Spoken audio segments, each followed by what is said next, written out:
The following is an interview with the President of Russia, Vladimir Putin, shot February 6, 2024 at about 7 p.m. in the building behind us, which is, of course, the Kremlin. The interview, as you will see if you watch it, is primarily about the war in progress, the war in Ukraine, how it started, what's happening, and most pressingly, how it might end. One note before you watch.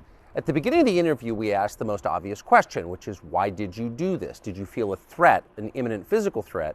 And that's your justification. And the answer we got shocked us.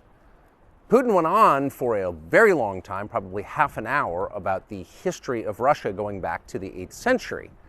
And honestly, we thought this was a filibustering technique and found it annoying and interrupted him several times. And he responded he was annoyed by the interruption. But we concluded in the end, for what it's worth, that it was not a filibustering technique. There was no time limit on the interview. We ended it after more than 2 hours. Instead, what you're about to see seemed to us sincere, whether you agree with it or not. Vladimir Putin believes that Russia has a historic claim to parts of Western Ukraine. So our opinion would be to view it in that light, as a sincere expression of what he thinks. And with that, here it is. Mr. President, thank you. On February 22nd, 2022, you addressed your country in a nationwide address when the conflict in Ukraine started. And you said that you were acting because you had come to the conclusion that the United States, through NATO, might initiate a, quote, surprise attack on our country. And to American ears, that sounds paranoid. Tell us why you believe the United States might strike Russia out of the blue. How did you conclude that?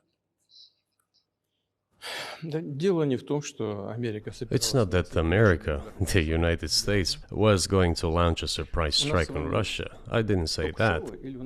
Are we having a talk show or a serious conversation? Here's the quote. Thank you. It's a formidable, serious talk. Because your basic education is in history, as far as I understand. Yes.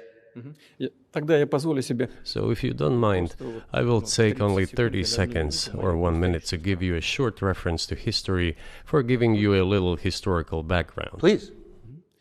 Let's look where our relationship with Ukraine started from. Where did Ukraine come from? The Russian state started gathering itself as a centralized statehood, and it is considered to be the year of the establishment of the Russian state in 862, when the townspeople of Novgorod invited a Varangian prince, Rurik, from Scandinavia to reign. In 1862, Russia celebrated the 1000th anniversary of its statehood. And in Novgorod, there is a memorial dedicated to the 1000th anniversary of the country. In 882, Rurik's successor, Prince Oleg, who was actually playing the role of regent at Rurik's young son, because Rurik had died by that time, came to Kiev.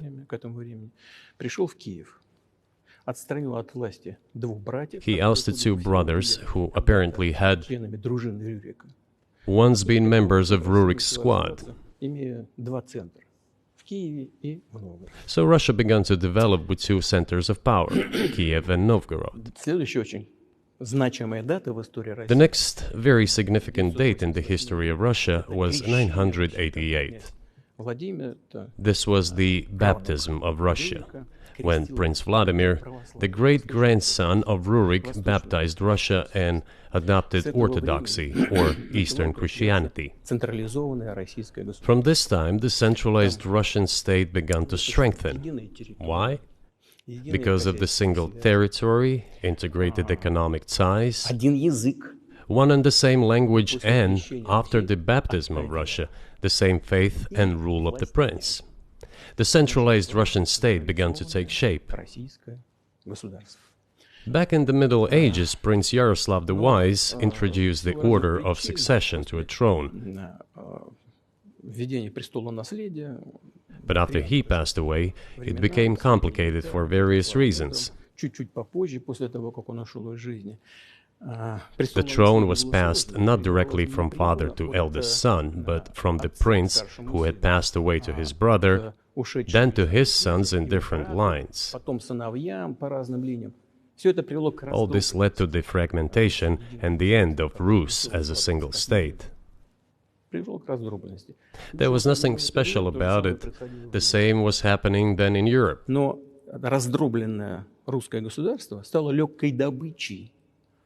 But the fragmented Russian state became an easy prey to the empire created earlier by Genghis Khan.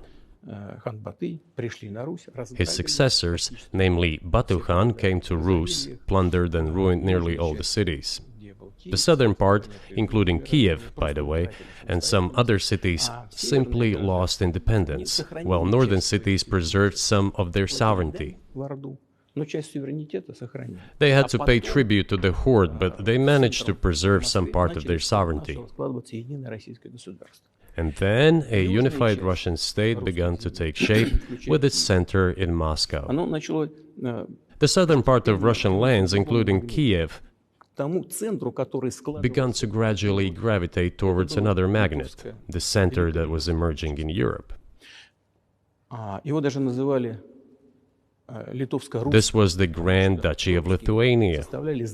It was even called the Lithuanian-Russian Duchy, because Russians were a significant part of this population. They spoke the old Russian language and were Orthodox. But then there was a unification, the union of the Grand Duchy of Lithuania and the Kingdom of Poland. A few years later, another union was signed, but this time already in the religious sphere. Some of the Orthodox priests became subordinate to the Pope. Thus, these lands became part of the Polish-Lithuanian state.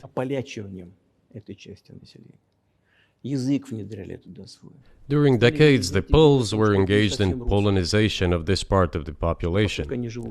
They introduced their language there, tried to entrench the idea that this population was not exactly Russians, that because they lived on the fringe, they were Ukrainians. Originally, the word Ukrainian meant that a person was living on the outskirts of the state, along the fringes, or was engaged in a border patrol service. It didn't mean any particular ethnic group. So the Poles were trying to, in every possible way, to colonize this part of the Russian lands, and actually treated it rather harshly, not to say cruelly. All that led to the fact that this part of the Russian lands began to struggle for their rights. They wrote letters to Warsaw demanding that their rights be observed and people be commissioned here, including to Kiev. I beg your pardon, can you tell us what period? I'm losing track of where in history we are. The Polish oppression of Ukraine. It was in the 13th century.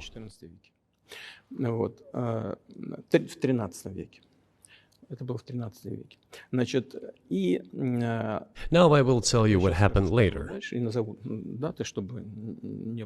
and give the dates so that there is no confusion. And in 1654, even a bit earlier, the people who were in control of the authority over that part of the Russian lands addressed Warsaw, I repeat, demanding that they send them to rulers of Russian origin and Orthodox faith. When Warsaw did not answer them, and in fact rejected their demands, they turned to Moscow, so that Moscow took them away. So that you don't think that I'm inventing things, I'll give you these documents. Well, it doesn't sound like you're inventing it. I'm not sure why it's relevant to what happened 2 years ago. But still, these are documents from the archives, copies. Here are the letters from Bogdan Khmelnytsky, the man who then controlled the power in this part of the Russian lands that is now called Ukraine. He wrote to Warsaw demanding that their rights be upheld. And after being refused, he began to write letters to Moscow, asking to take them under the strong hand of the Moscow Tsar. There are copies of these documents. I will leave them for your good memory. There is a translation into Russian. You can translate it into English later. Russia would not agree to admit them straight away, assuming that the war with Poland would start. Nevertheless, in 1654, the Pan-Russian Assembly of top clergy and landowners, headed by the Tsar, which was the representative body of the power of the old Russian state, decided to include a part of the old Russian lands into Moscow Kingdom. As expected, the war with Poland began. It lasted 13 years, and then in 1654, a truce was concluded. And 32 years later, I think, a peace treaty with Poland, which they called Eternal Peace, was signed. And these lands, the whole left bank of Dnieper, including Kiev, went to Russia. And the whole right bank of Dnieper remained in Poland. Under the rule of Catherine the Great, Russia reclaimed all of its historical lands, including in the south and west. This all lasted until the revolution. Before World War I, Austrian General Staff relied on the ideas of Ukrainianization and started actively promoting the ideas of Ukraine and the Ukrainianization.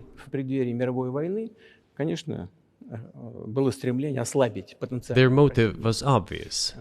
Just before World War I, they wanted to weaken the potential enemy and secure themselves favorable conditions in the border area. So the idea which had emerged in Poland that people residing in that territory were allegedly not really Russians, but rather belonged to a special ethnic group, Ukrainians, started being propagated by the Austrian General Staff. As far back as the 19th century, theorists calling for Ukrainian independence appeared. All those, however, claimed that Ukraine should have a very good relationship with Russia. They insisted on that. After the 1917 revolution, the Bolsheviks sought to restore the statehood, and the civil war began, including the hostilities with Poland.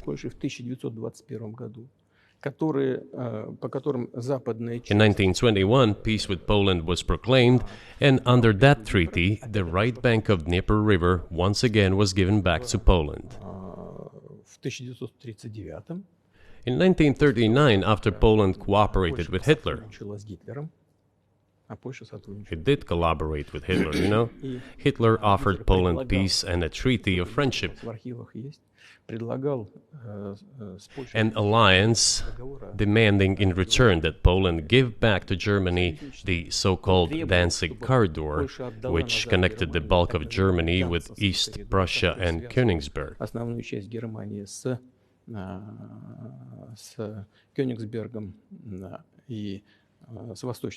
After World War I, this territory was transferred to Poland, and instead of Danzig, a city of Gdansk emerged.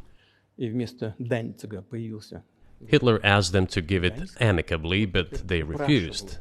Of course. Still, they collaborated with Hitler and engaged together in the partitioning of Czechoslovakia. But may I ask you, you're making the case that Ukraine, certainly parts of Ukraine, Eastern Ukraine, is in effect Russia, has been for hundreds of years. Why wouldn't you just take it when you became president 24 years ago? You have nuclear weapons, they don't. If it's actually your land, why did you wait so long? Sure. I'll tell you. I'm coming to that. This briefing is coming to an end. It might be boring, but it explains many things. I just don't know how it's relevant. Good. Good. I'm so gratified that you appreciate that. Thank you. So, before World War II, Poland collaborated with Hitler, and although it did not yield to Hitler's demands, it still participated in the partitioning of Czechoslovakia together with Hitler, as the Poles had not given the Danzig corridor to Germany and went too far, pushing Hitler to start World War II by attacking them. Why was it Poland against whom the war started on 1st September 1939? Poland turned out to be uncompromising, and Hitler had nothing to do but start implementing his plans with Poland. By the way, the USSR, I have read some archive documents, behaved very honestly. It asked Poland's permission to transit its troops through the Polish territory to help Czechoslovakia. But the then Polish foreign minister said that if the Soviet planes flew over Poland, they would be downed over the territory of Poland. But that doesn't matter. What matters is that the war began, and Poland fell prey to the policies it had pursued against Czechoslovakia, as under the well-known Molotov-Ribbentrop Pact. Part of the territory, including western Ukraine, was to be given to Russia. Thus, Russia, which was then named the USSR, regained its historical lands. After the victory in the Great Patriotic War, as we call World War II, all those territories were ultimately enshrined as belonging to Russia, to the USSR. As for Poland, it received, apparently in compensation, the lands which had originally been German. The eastern parts of Germany, these are now western lands of Poland. Of course, Poland regained access to the Baltic Sea and Danzig, which was once again given its Polish name. So this was how this situation developed. In 1922, when the USSR was being established, the Bolsheviks started building the USSR and established the Soviet Ukraine, which had never existed before. Right.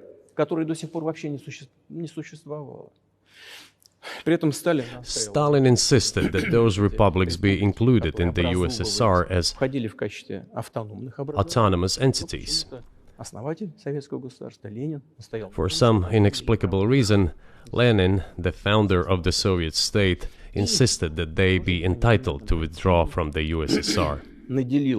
And again, for some unknown reasons, he transferred to that newly established Soviet Republic of Ukraine some of the lands together with people living there, even though those lands had never been called Ukraine, and yet they were made part of that Soviet Republic of Ukraine. Those lands included the Black Sea region, which was received under Catherine the Great, and which had no historical connection with Ukraine whatsoever. Even if we go as far back as 1654, when these lands returned to Russian Empire, that territory was the size of 3 to 4 regions of modern Ukraine, with no Black Sea region. That was completely out of the question. In 1654. Exactly. You obviously have encyclopedic knowledge of this region, but why didn't you make this case for the first 22 years as president that Ukraine wasn't a real country?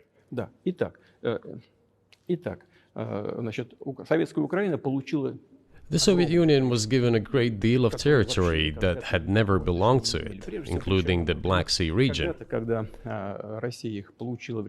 At some point, when Russia received them as an outcome of the Russo-Turkish Wars, they were called New Russia or Novorossiya.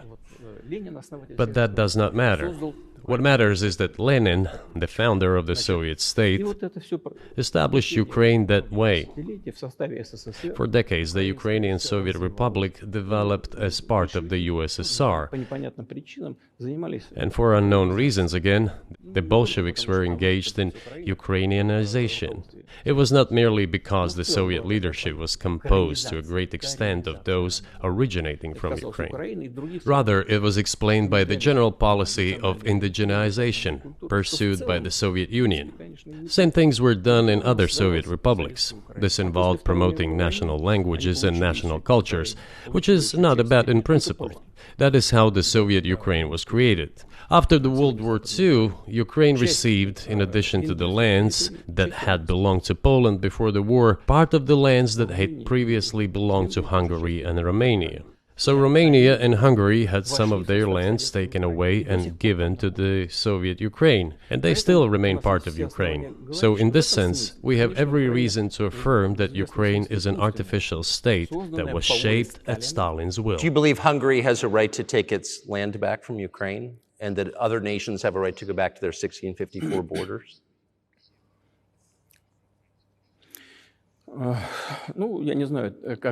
I'm not sure whether they should go back to the 1654 borders. But given Stalin's time, so-called Stalin's regime, which as many claim saw numerous violations of human rights and violations of the rights of other states,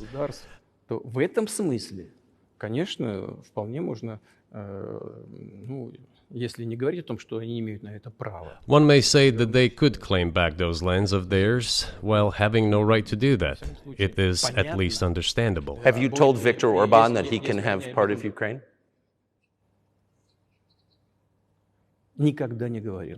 Never. I have never told him. Not a single time. We have not even had any conversation on that, but I actually know for sure that Hungarians who live there wanted to get back to their historical land. Moreover, I would like to share a very interesting story with you. I digress, it's a personal one. Somewhere in the early 80s, I went on a road trip in a car from then Leningrad across the Soviet Union through Kiev. Made a stop in Kiev and then went to western Ukraine. I went to the town of Beregovoye, and all the names of towns and villages there were in Russian and in a language I did not understand, in Hungarian. In Russian and in Hungarian. Not in Ukrainian, in Russian and in Hungarian. I was driving through some kind of village and there were men sitting next to the houses and they were wearing black three-piece suits and black cylinder hats. I asked, are they some kind of entertainers? I was told, no, they were not entertainers, they're Hungarians.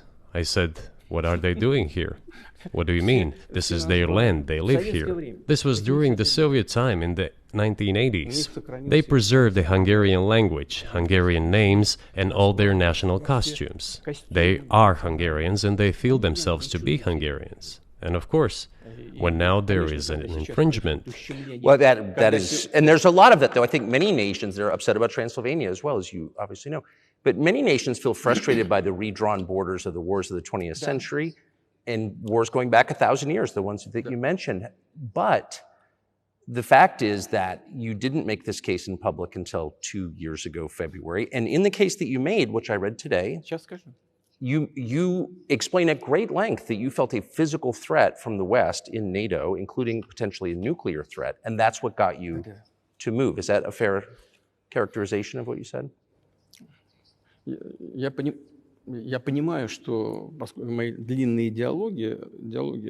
I understand that my long speeches probably fall outside of the genre of the interview.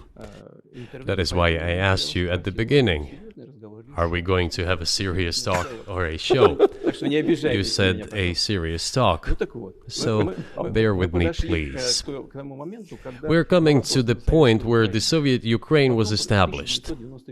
Then, in 1991, the Soviet Union collapsed, and everything that Russia had generously bestowed on Ukraine was dragged away by the latter. I'm coming to a very important point of today's agenda. Thank you. After all, the collapse of the Soviet Union was effectively initiated by the Russian leadership. I do not understand what the Russian leadership was guided by at the time, but I suspect there were several reasons to think everything would be fine.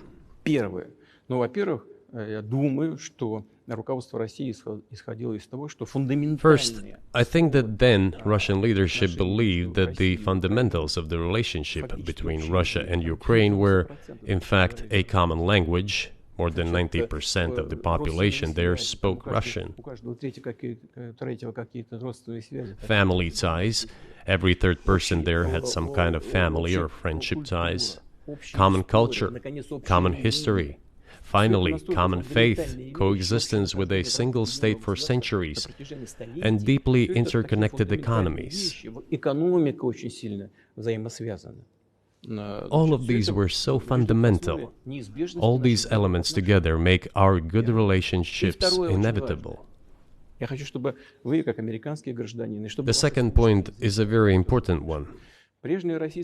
I want you, as an American citizen, and your viewers to hear about this as well. The former Russian leadership assumed that the Soviet Union had ceased to exist, and therefore there were no longer any ideological dividing lines. Russia even agreed voluntarily and proactively to the collapse of the Soviet Union, and believed that this would be understood by the so-called civilized West as an invitation for cooperation and association. That is what Russia was expecting, both from the United States and the so-called collective West as a whole. There were smart people, including in Germany, Egon Bahr, a major politician of the Social Democratic Party, who insisted in his personal conversations with the Soviet leadership on the brink of the collapse of the Soviet Union that a new security system should be established in Europe. Help should be given to unify Germany, but a new system should be also established to include the United States, Canada, Russia, and other Central European countries. Yes. But NATO needs not to expand. That's what he said. If NATO expands, everything would be just the same as during the Cold War, only closer to Russia's borders. That's all.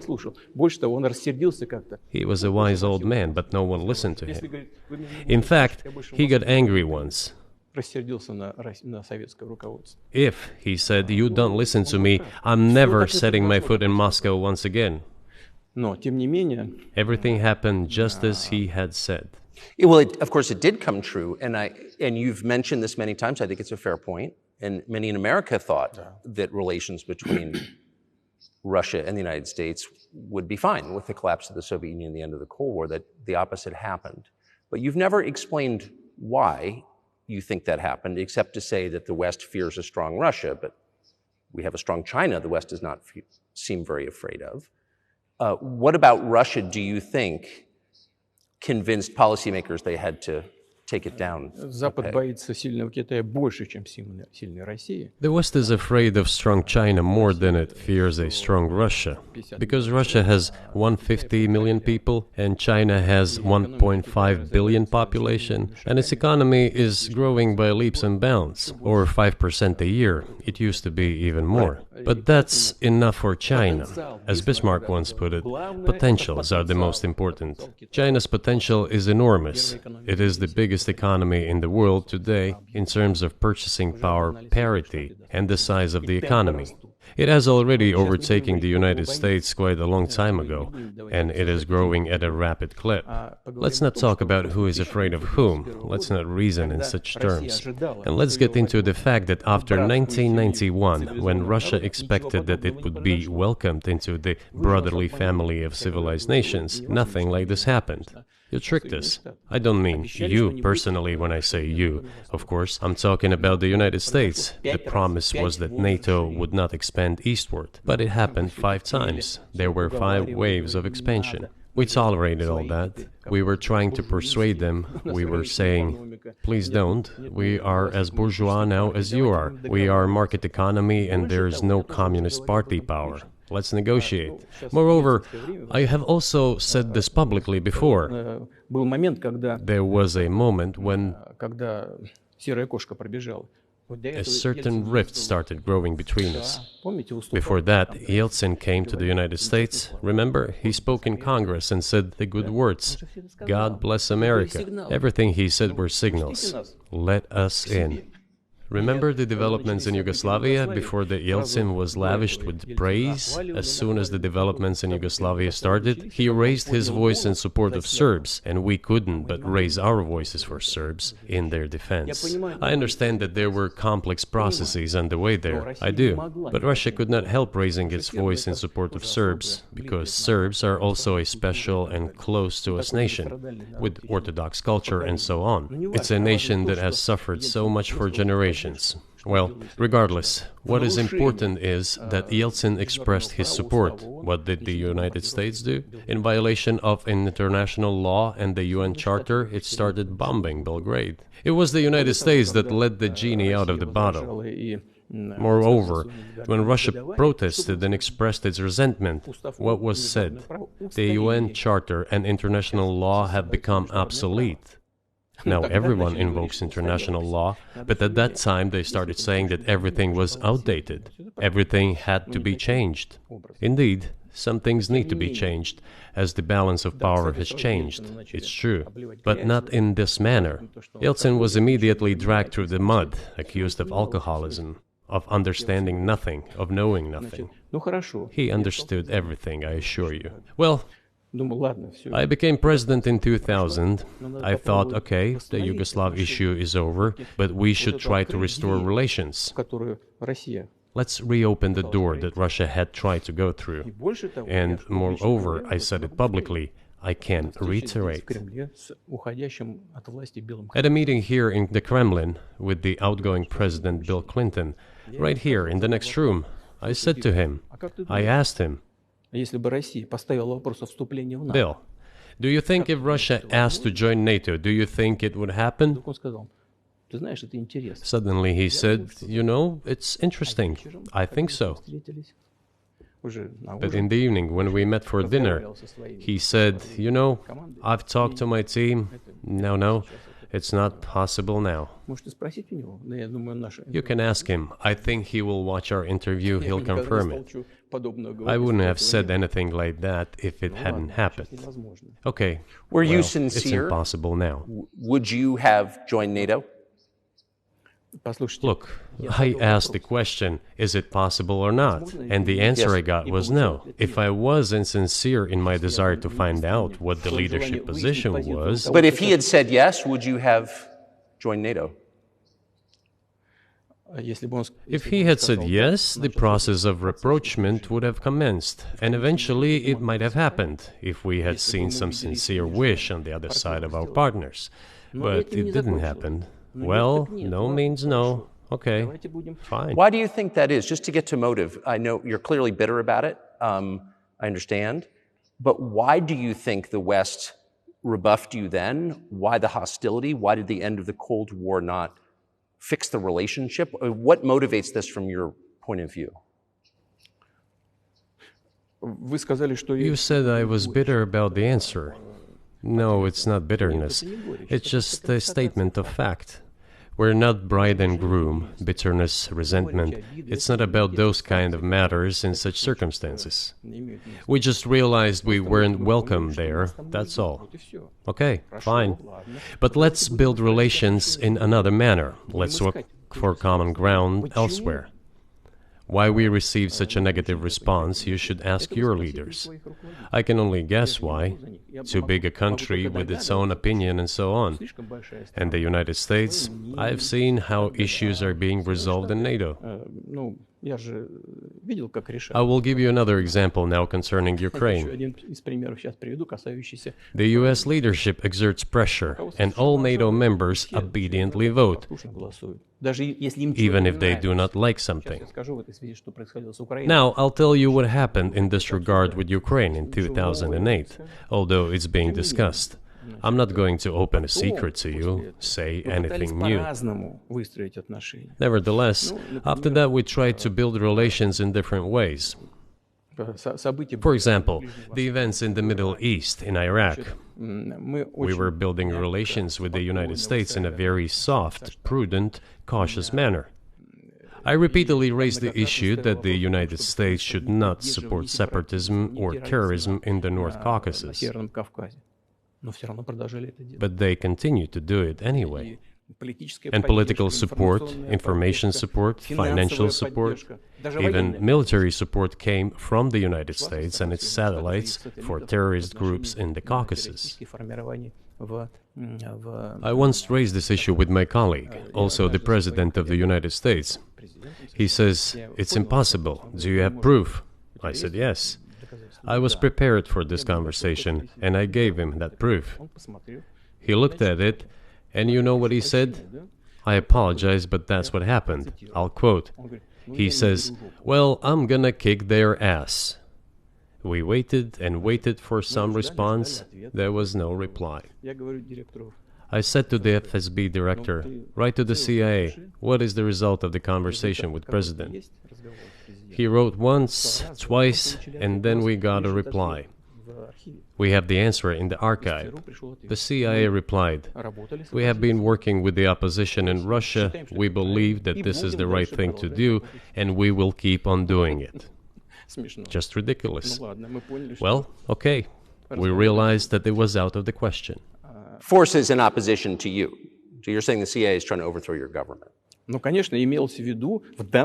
course, they meant in that particular case the separatists, the terrorists who fought with us in the Caucasus. That's who they called the opposition. This is the second point. The third moment is a very important one, is the moment when the US missile defense system was created. The beginning. We persuaded for a long time not to do it in the United States. Moreover,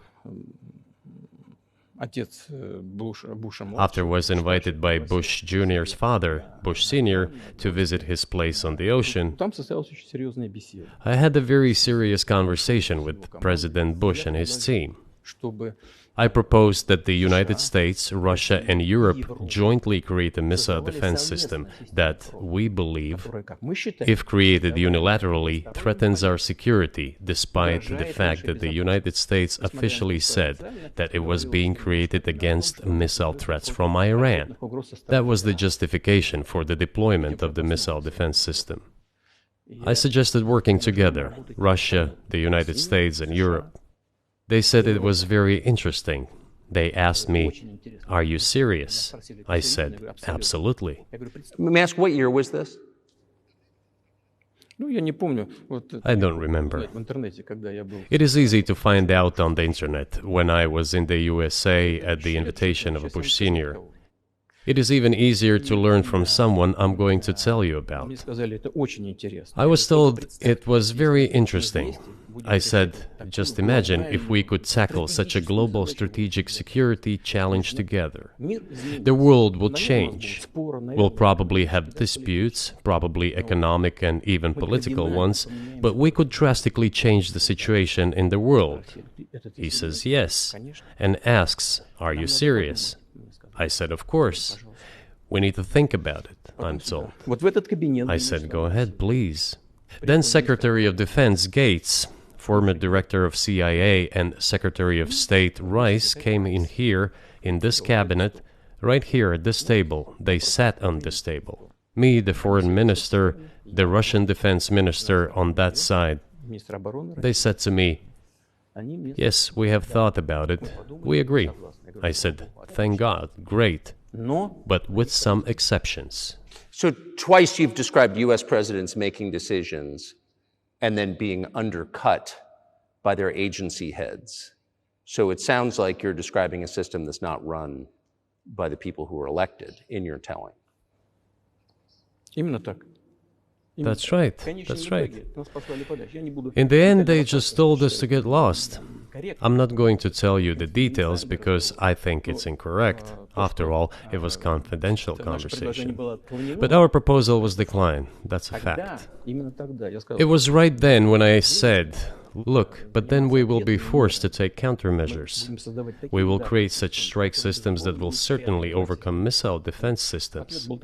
The answer was, "We are not doing this against you, and you do what you want," assuming that it is not against us, not against the United States. I said, "Okay." Very well. That's the way it went. And we created hypersonic systems with intercontinental range, and we continue to develop them. We are now ahead of everyone, the United States and the other countries, in terms of the development of hypersonic strike systems, and we are improving them every day. But it wasn't us. We proposed to go the other way, and we were pushed back. Now, about NATO's expansion to the east. Well, we were promised no NATO to the east, not an inch to the east, as we were told. And then what? They said, well, it's not enshrined on paper, so we'll expand. So there were 5 waves of expansion, the Baltic states, the whole of Eastern Europe, and so on. And now I come to the main thing. They have come to the Ukraine, ultimately. In 2008, at the summit in Bucharest, they declared that the doors for Ukraine and Georgia to join NATO were open. Now about how decisions are made there. Germany, France seem to be against it, as well as some other European countries. But then, as it turned out later, President Bush, and he's such a tough guy, a tough politician, as I was told later, he exerted pressure on us and we had to agree. It's ridiculous, it's like kindergarten. Where are the guarantees? What kindergarten is this? What kind of people are these? Who are they? You see, they were pressed, they agreed. And then they say, Ukraine won't be in the NATO, you know? I say, I don't know. I know you agreed in 2008. Why won't you agree in the future? Well, they pressed us then. I say, why won't they press you tomorrow? And you'll agree again.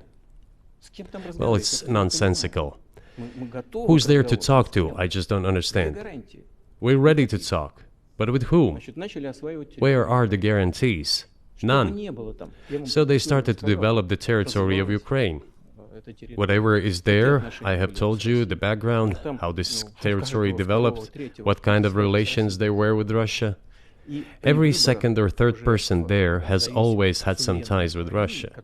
And during the elections, in already independent, sovereign Ukraine, which gained its independence as a result of the Declaration of Independence, and by the way, it says that Ukraine is a neutral state, and in 2008, suddenly the doors or gates to NATO were open to it. Oh, come on. This is not how we agreed. Now, all the presidents that have come to power in Ukraine, they relied on electorate with a good attitude to Russia in one way or the other. This is the southeast of Ukraine. This is a large number of people.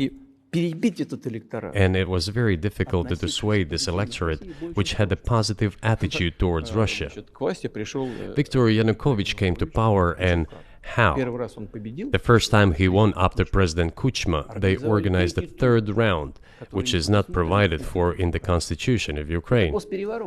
This is a coup d'etat.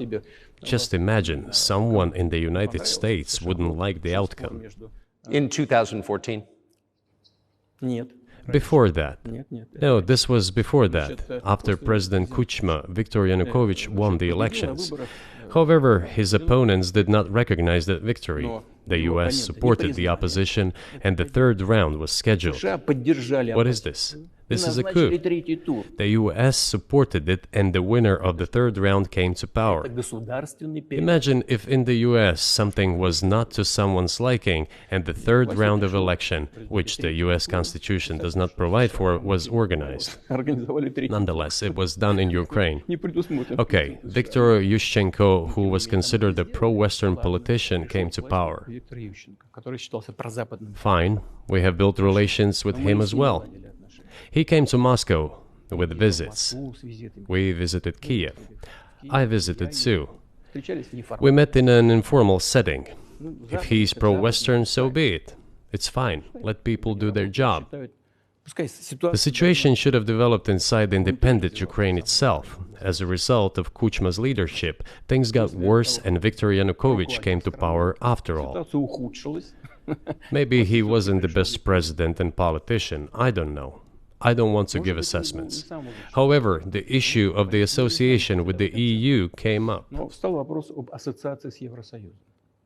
We have always been lenient to this. Suit yourself. But when we read through the Treaty of Association, it turned out to be a problem for us, since we had a free trade zone and open customs borders with Ukraine, which under this association had to open its borders for Europe, which would have led to flooding of our market. We said, no, this is not going to work. We shall close our borders with Ukraine then. The customs borders, that is. Yanukovych started to calculate how much Ukraine was going to gain, how much to lose, and said to his European partners, I need more time to think before signing. The moment he said that, the opposition began to take destructive steps which were supported by the West. It all came down to Maidan and a coup in Ukraine. So he did more trade with Russia than with the EU. Ukraine did. Of course. It's not even the matter of trade volume, although for the most part it is. It is the matter of cooperation ties, which the entire Ukrainian economy was based on. The cooperation ties between the enterprises were very close since the times of the Soviet Union. One enterprise there used to produce components to be assembled both in Russia and Ukraine and vice versa. They used to be very close ties. A coup d'etat was committed, although I shall not delve into details now, as I find doing it inappropriate, the US told us. Calm Yanukovych down, and we will calm the opposition. Let the situation unfold in the scenario of a political settlement. We said, all right, agreed, let's do it this way. As the Americans requested, Yanukovych did use neither the armed forces nor the police, yet the armed opposition committed a coup in Kiev. What is that supposed to mean? Who do you think you are? I wanted to ask the then US leadership. With the backing of whom? With the backing of CIA, of course. The organization you wanted to join back in the day, as I understand. We should thank God they didn't let you in. Although, it is a serious organization. I understand. My former vis-a-vis in the sense that I served in the first main directorate, Soviet Union's intelligence service. They have always been our opponents. A job is a job. Technically, they did everything right. They achieved their goal of changing the government. However, from political standpoint, it was a colossal mistake. Surely it was political leadership's miscalculation. They should have seen what it would evolve into. So, in 2008, the doors of NATO were opened for Ukraine. In 2014, there was a coup. They started persecuting those who did not accept the coup, and it was indeed a coup. They created a threat to Crimea, which we had to take under our protection. They launched a war in Donbass in 2014 with the use of aircraft and artillery against civilians. This is when it all started. There is a video of aircraft attacking Donetsk from above. They launched a large-scale military operation, then another one. When they failed, they started to prepare the next one. All this against the background of military development of this territory and opening of NATO's doors. How could we not express concern over what was happening? From our side, this would have been a culpable negligence.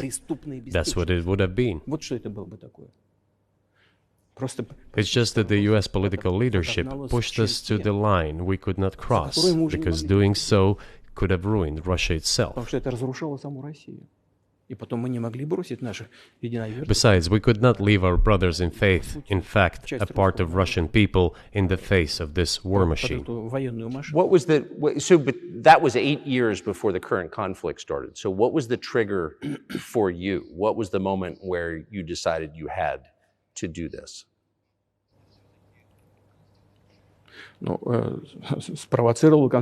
Initially, it was the coup in Ukraine that provoked the conflict. By the way, back then the representatives of 3 European countries, Germany, Poland and France, arrived. They were the guarantors of the signed agreement between the government of Yanukovych and the opposition. They signed it as guarantors. Despite that, the opposition committed a coup, and all these countries pretended that they didn't remember that they were guarantors of the peaceful settlement. They just threw it in the stove right away, and nobody recalls that. I don't know if the US know anything about the agreement between the opposition and the authorities, and its three guarantors who, instead of bringing this whole situation back in the political field, supported the coup. Although it was meaningless, believe me. Because President Yanukovych agreed to all conditions, he was ready to hold an early election which he had no chance of winning, frankly speaking. Everyone knew that. Then why the coup? Why the victims? Why threatening Crimea? Why launching an operation in Donbass? This I do not understand. That is exactly what the miscalculation is. CIA did its job to complete the coup. I think one of the deputy secretaries of state said that it cost a large sum of money, almost 5 billion. But the political mistake was colossal. Why would they have to do that? All this could have been done legally, without victims, without military action, without losing Crimea. We would have never considered to even lift a finger if it hadn't been for the bloody developments on Maidan. Because we agreed with the fact that after the collapse of the Soviet Union, our borders should be along the borders of former Union's republics. We agreed to that. But we never agreed to NATO's expansion, and moreover, we never agreed that Ukraine would be in NATO.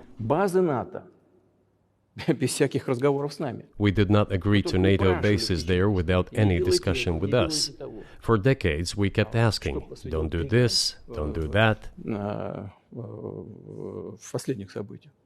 And what triggered the latest events? Firstly, the current Ukrainian leadership declared that it would not implement the Minsk agreements, which had been signed, as you know, after the events of 2014 in Minsk, where the plan of peaceful settlement in Donbass was set forth. But no, the current Ukrainian leadership, foreign minister, all other officials, and then president himself said that they don't like anything about the Minsk agreements. In other words, they were not going to implement it. A year or a year and a half ago, former leaders of Germany and France said openly to the whole world that they indeed signed the Minsk agreements, but they never intended to implement them. They simply led us by the nose. Was there anyone for you to talk to? Did you call a U.S. President, Secretary of State, and say, if you keep militarizing Ukraine with NATO forces, this is going to be we're going to act?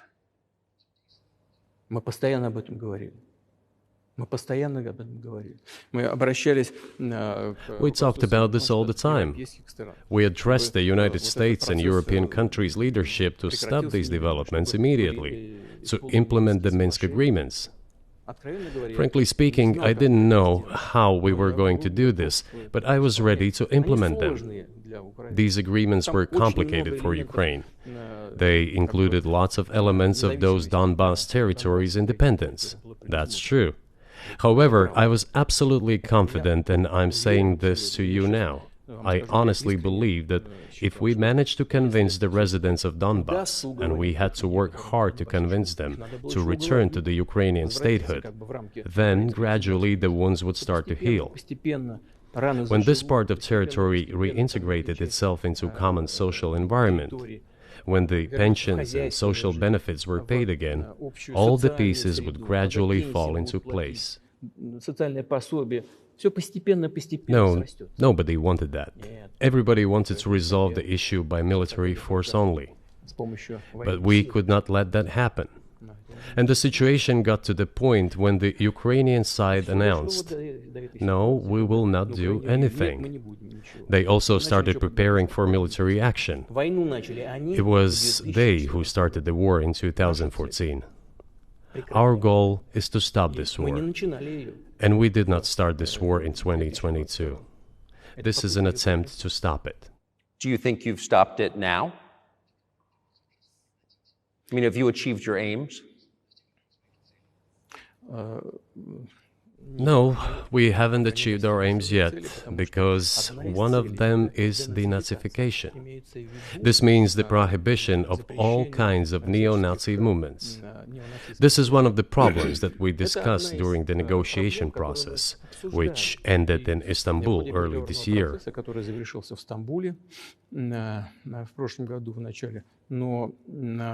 And it was not our initiative, because we were told by the Europeans, in particular, that it was necessary to create conditions for the final signing of the documents. My counterparts in France and Germany said, "How can you imagine them signing a treaty with a gun to their heads? The troops should be pulled back from Kiev." I said, "All right." We withdrew the troops from Kiev. As soon as we pulled back our troops from Kiev, our Ukrainian negotiators immediately threw all our agreements reached in Istanbul into the bin and got prepared for a long-standing armed confrontation with the help of the United States and its satellites in Europe. That is how the situation has developed, and that is how it looks now. But what is, pardon my ignorance, what is denazification? What would that mean? What is... Да, вот я как раз хочу сейчас об этом сказать. Это очень важный вопрос. Денацификация. That is what I want to talk about right now. It is a very important issue. Denazification. After gaining independence, Ukraine began to search, as some Western analysts say, its identity. And it came up with nothing better than to build this identity upon some false heroes who collaborated with Hitler.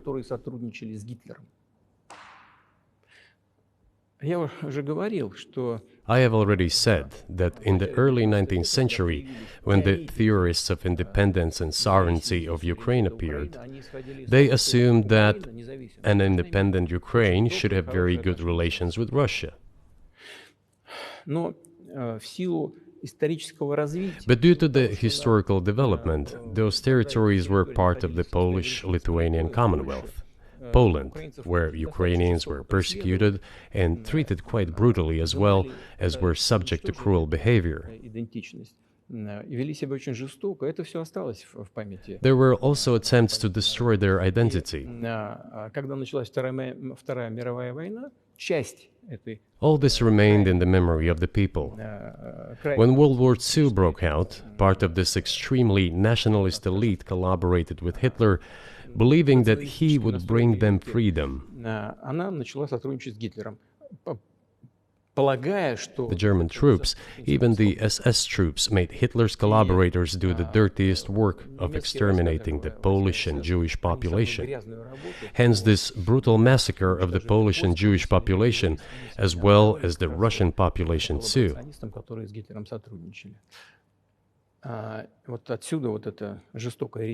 This was led by the persons who are well known, Bandera, Shukevich. It was those people who were made national heroes. That is the problem. And we are constantly told that nationalism and neo-Nazism exist in other countries as well. Yes, they are seedlings, but we uproot them, and other countries fight against them. But Ukraine is not the case. These people have been made into national heroes in Ukraine. Monuments to those people have been erected. They are displayed on flags. Their names are shouted by crowds that walk with torches, as it was in Nazi Germany.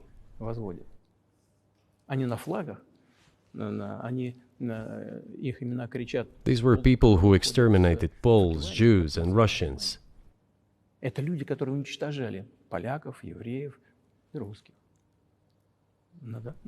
is necessary to stop this practice and prevent the dissemination of this concept. I say that Ukrainians are part of the one Russian people. They say, no, we are a separate people. Okay, fine. If they consider themselves a separate people, they have the right to do so, but not on the basis of Nazism, the Nazi ideology. Would you be satisfied with the territory that you have now? Нет, закончим. Вы же задали вопрос по неонацизму. денацификации. I will finish answering the question. You just asked a question about neo-Nazism and denazification. Замалчивается на Западе. Look, the president of Ukraine visited Canada. This story is well known, but being silenced in the Western countries. Спикер парламента. The Canadian Parliament introduced a man who, as the Speaker of the Parliament said, fought against the Russians during the World War II. Well, who fought against the Russians during the World War II? Hitler and his accomplices. It turned out that this man served in the SS troops. He personally killed Russians, Poles, and Jews. The SS troops consisted of Ukrainian nationalists who did this dirty work. The president of Ukraine stood up with the entire Parliament of Canada and applauded this man. How can this be imagined? The president of Ukraine himself, by the way, is a Jew by nationality. Really, my question is, what do you do about it? I mean, Hitler's been dead for 80 years. Nazi Germany no longer exists. And so, true. And so, I think what you're saying is you want to extinguish or at least control Ukrainian nationalism. But how? How do you do that? Вот послушайте меня. Ваш вопрос очень тонкий. Listen to me. Your question is very subtle, and I can tell you what I think. Do not take offense. Of course. Он, казалось бы, тонкий, он очень противный, этот вопрос. This question appears to be subtle. It is quite pesky. Значит, You say Hitler has been dead for so many years, 80 years. But his example lives on. People who exterminated Jews, Russians, and Poles are alive. And the president, the current president of today's Ukraine, applauds him in the Canadian Parliament, gives a standing ovation. Can we say that we have completely uprooted this ideology if what we see is happening today? That is what denazification is in our understanding. We have to get rid of those people who maintain this concept and support this practice and try to preserve it. That is what denazification is. That is what we mean. Right. My question was a little more specific. It was, of course, not a defense of Nazis, neo or otherwise. It was a practical question. You don't control the entire country. You don't control Kiev. You don't seem like you want to. So how do you eliminate a culture or an ideology or feelings or a view of history in a country that you don't control? What do you do about that?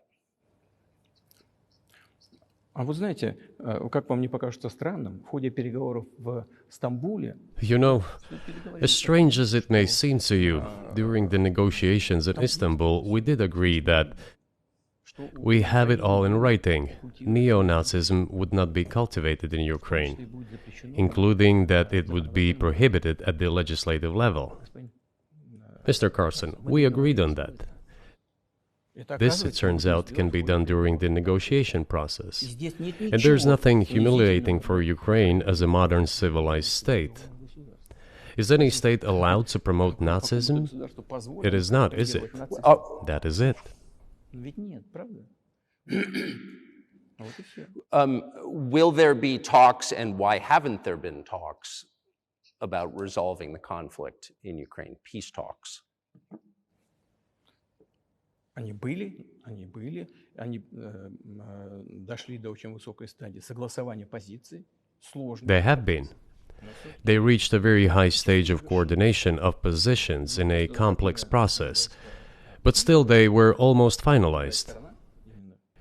But after we withdrew our troops from Kiev, as I have already said, the other side threw away all these agreements and obeyed the instructions of Western countries, European countries, and the United States to fight Russia to the bitter end. Moreover, the president of Ukraine has legislated a ban on negotiating with Russia. He signed a decree forbidding everyone to negotiate with Russia. But how are we going to negotiate if he forbade himself and everyone to do this? We know that he is putting forward some ideas about this settlement, but in order to agree on something, we need to have a dialogue. Is that not right? Well, but you wouldn't be speaking to the Ukrainian president, you'd be speaking to the American president. When was the last time you spoke to Joe Biden? I cannot remember when I talked to him. I do not remember. We can look it up. You don't remember? No. Why? Do I have to remember everything? I have my own things to do. We have domestic political affairs. Well, he's funding the war that you're fighting, so I would think that would be memorable. Well, yes, he funds, but I talked to him before the special military operation, of course. And I said to him then, by the way, I will not go into details, I never do, but I said to him then, I believe that you are making a huge mistake of historic proportions by supporting everything that is happening there, in Ukraine, by pushing Russia away. I told him repeatedly, by the way. I think that would be correct if I stop here. What did he say? Ask him, please. It is easier for you. You are a citizen of the United States. Go and ask him. It is not appropriate for me to comment on our conversation. But you haven't spoken to him since before February of 2022?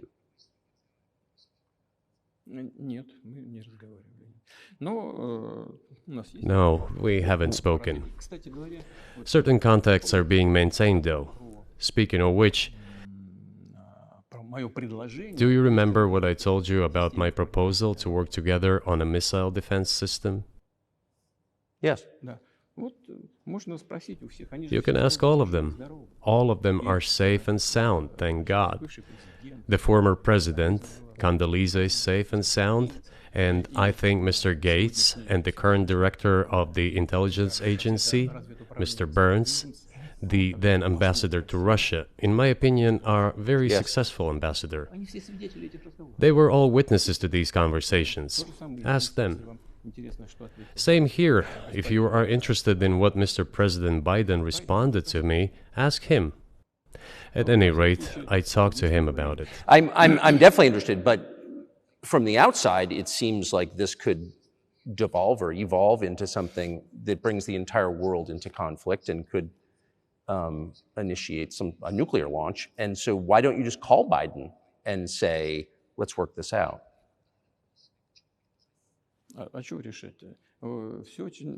What's there to work out? It's very simple. I repeat. We have contacts through various agencies. I will tell you what we are saying on this matter and what we are conveying to the US leadership. If you really want to stop fighting, you need to stop supplying weapons. It will be over within a few weeks. That's it.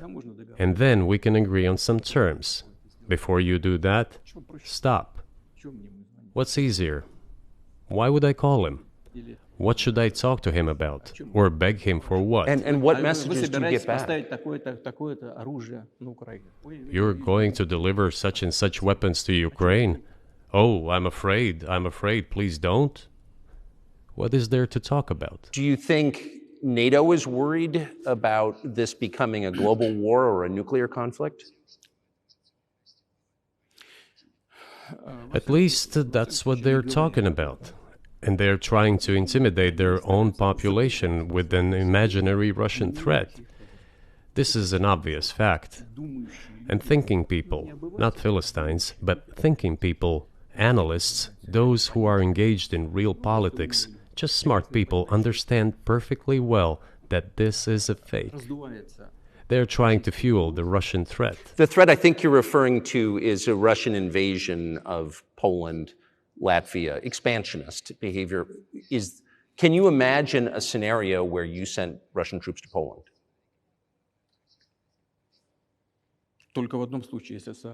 Only in one case, if Poland attacks Russia. Why? Because we have no interest in Poland, Latvia, or anywhere else. Why would we do that? We simply don't have any interest. It's just threat-mongering. Well, the argument, I know you know this, is that, well, he invaded Ukraine, he has territorial aims across the continent, and you're saying unequivocally you don't.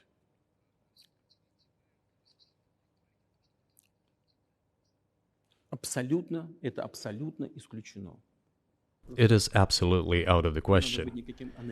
You just don't have to be any kind of analyst. It goes against common sense to get involved in some kind of a global war. And a global war will bring all humanity to the brink of destruction. It's obvious. There are certainly means of deterrence. They have been scaring everyone with us all along. Tomorrow Russia will use tactical nuclear weapons. Tomorrow Russia will use that.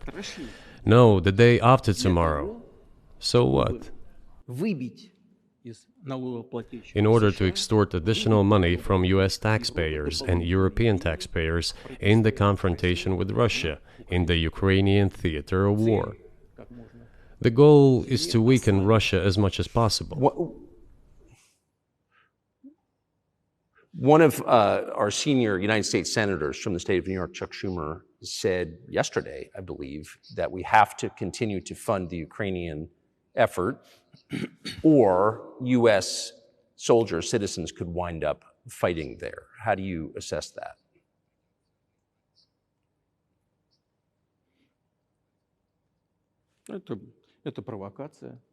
This is a provocation, and a cheap provocation at that. I do not understand why American soldiers should fight in Ukraine. There are mercenaries from the United States there. The bigger number of mercenaries comes from Poland, with mercenaries from the United States in second place and mercenaries from Georgia in third place. Well, if somebody has the desire to send regular troops, that would certainly bring humanity to the brink of very serious global conflict. This is obvious. Do the United States need this? What for? Thousands of miles away from your national territory. Don't you have anything better to do? You have issues on the border, issues with migration, issues with the national debt, more than $33 trillion. You have nothing better to do, so you should fight in Ukraine? Wouldn't it be better to negotiate with Russia? Make an agreement, already understanding the situation that is developing today, realizing that Russia will fight for its interests to the end? And realizing this, actually return to common sense, start respecting our country and its interests, and look for certain solutions. It seems to me that this is much smarter and more rational. Who blew up Nord Stream? You for sure. I was busy that day. Nate, do you have I did not blow up Nord Stream. Thank you, though. You personally may have an alibi, but the CIA has no such alibi. Do you have evidence that NATO or the CIA did it?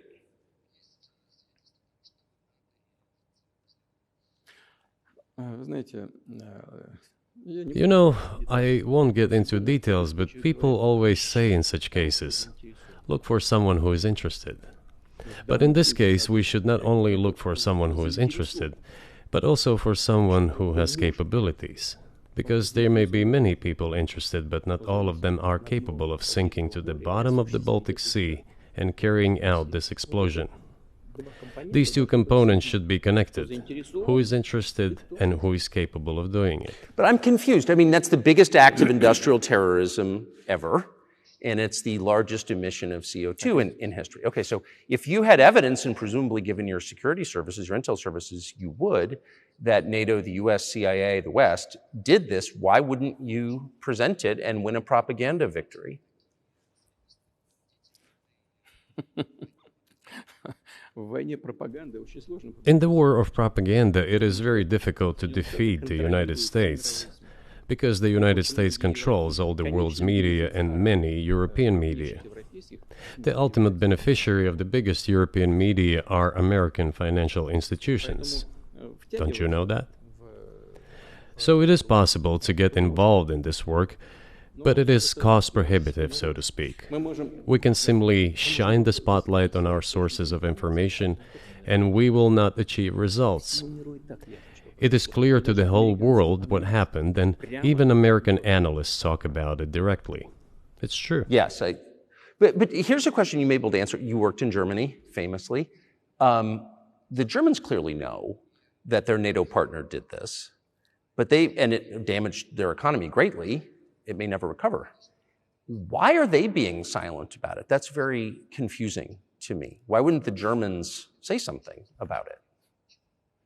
Ну, меня это тоже удивляет. This also confuses me. But today's German leadership is guided by the interests of the collective West rather than its national interests. Otherwise, it is difficult to explain the logic of their action or inaction.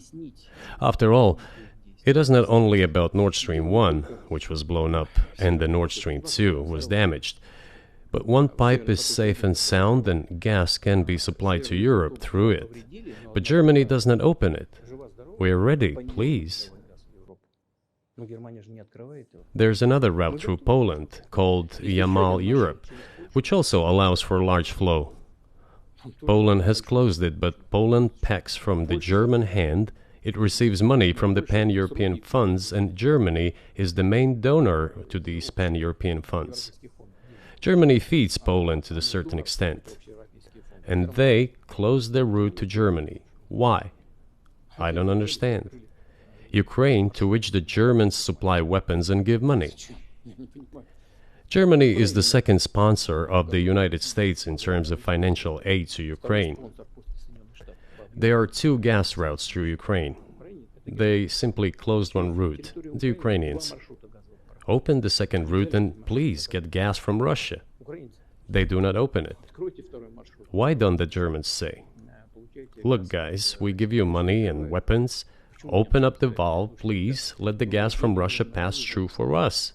We're buying liquefied gas at exorbitant prices in Europe, which brings the level of our competitiveness and economy in general down to zero. Do you want us to give you money? Let us have the decent existence. Make money for our economy, because this is where the money we give you comes from. They refuse to do so. Why? Ask them. That is what is like in their heads. Those are highly incompetent people. Well, maybe the world is breaking into two hemispheres, one with cheap energy, the other without. And I want to ask you that. If we're now a multipolar world, obviously we are, can you describe the blocks of alliances? Who is in each side, do you think? Listen, you have said that the world is breaking into two hemispheres. A human brain is divided into two hemispheres. One is responsible for one type of activities, the other one is more about creativity and so on. But it is still one and the same head. The world should be a single whole. Security should be shared rather than meant for the golden billion. That is the only scenario where the world could be stable, sustainable, and predictable. Until then, while the head is split in two parts, it is an illness, a serious adverse condition. It is a period of severe disease that the world is going through now. But I think that, thanks to honest journalism, this work is akin to work of the doctors. This could somehow be remedied. Well, let's just give one example, the US dollar, which has kind of united the world in a lot of ways, maybe not to your advantage, but certainly to ours. Is that going away as the reserve currency, the universally accepted currency? How have sanctions, do you think, changed the dollar's place in the world?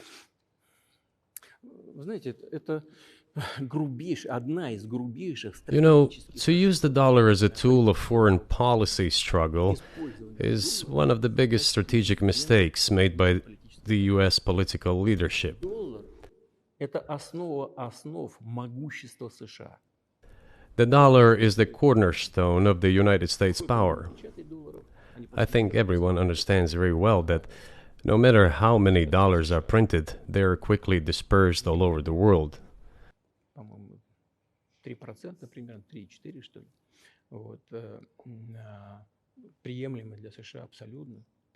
Inflation in the United States is minimal. It's about 3 or 3.4%, which is, I think, totally acceptable for the US. But they won't stop printing. What does the debt of $33 trillion tell us about? It is about the emission.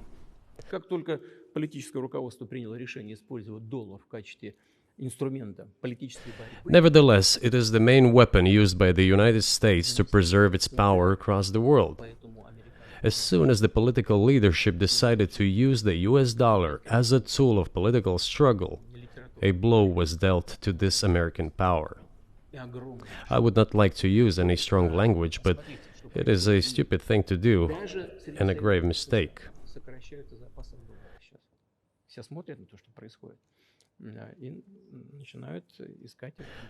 Look at what is going on in the world. Even the United States allies are now downsizing their dollar reserves.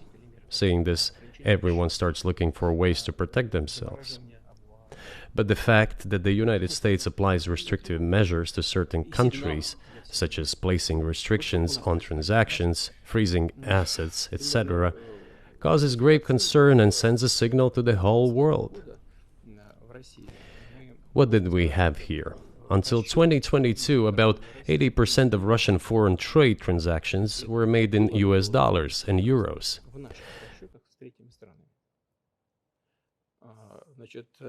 US dollars accounted for approximately 50% of our transactions with third countries, while currently it is down to 13%.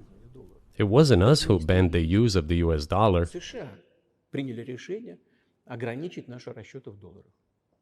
We had no such intention. It was decision of the United States to restrict our transactions in US dollars. I think it is complete foolishness from the point of view of the interests of the United States itself and its taxpayers, as it damages the US economy, undermines the power of the United States across the world. By the way, our transactions in yuan accounted for about 3%. Today, 34% of our transactions are made in rubles and about as much, a little over 34% in yuan. Why did the United States do this? My only guess is self-conceit. They probably thought it would lead to full collapse, but nothing collapsed. Moreover, other countries, including oil producers, are thinking of and already accepting payments for oil in yuan. Do you even realize what is going on or not? Does anyone in the United States realize this? What are you doing? You are cutting yourself off. All experts say this. Ask any intelligent and thinking person in the United States what the dollar means for the US.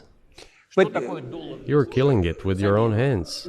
I think that's I think that's a fair assessment. The question is what comes next, and maybe you trade one colonial power for another, much less sentimental and forgiving colonial power. I mean, is the BRICS, for example, in danger of being completely dominated by the Chinese economy in a way that's not good for their sovereignty? Do you worry about that? Well, we have heard those boogeyman stories before. It is a boogeyman story. We're neighbors with China. You cannot choose neighbors just as you cannot choose close relatives. We share a border of 1,000 kilometers with them. This is number one. Second, we have a centuries-long history of coexistence. We're used to it. Third, China's foreign policy philosophy is not aggressive. Its idea is to always look for compromise, and we can see that. The next point is as follows. We are always told the same boogeyman story, and here it goes again, through an euphemistic form, but it is still the same boogeyman story. The cooperation with China keeps increasing. The pace at which China's cooperation with Europe is growing is higher and greater than that of the growth of Chinese-Russian cooperation. Ask Europeans, aren't they afraid? They might be, I don't know. But they are still trying to access China's market at all costs, especially now that they are facing economic problems. Chinese businesses are also exploring the European market. Do Chinese businesses have small presence in the United States? Yes, the political decisions are such that they are trying to limit their cooperation with China. It is to your own detriment, Mr. Tucker, that you are limiting cooperation with China. You are hurting yourself. It is a delicate matter, and there are no silver bullet solutions, just as it is with the dollar. So, before introducing any illegitimate sanctions, illegitimate in terms of the Charter of the United Nations, one should think very carefully. For decision makers, this appears to be a problem. So you said a moment ago that the world would be a lot better if it weren't broken into competing alliances, if there was cooperation globally. One of the reasons you don't have that is because the current American administration is dead set against you. Do you think if there were a new administration after Joe Biden that you would be able to reestablish communication with the U.S. government? Or does it not matter who the president is?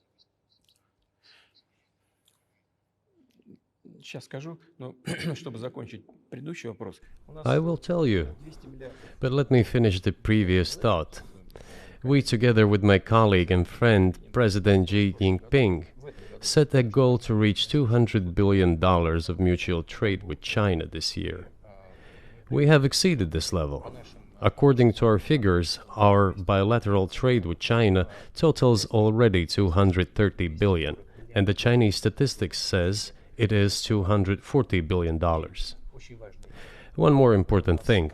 Our trade is well balanced, mutually complementary in high-tech, energy, scientific research and development. It is very balanced. As for BRICS, where Russia took over the presidency this year, the BRICS countries are, by and large, developing very rapidly.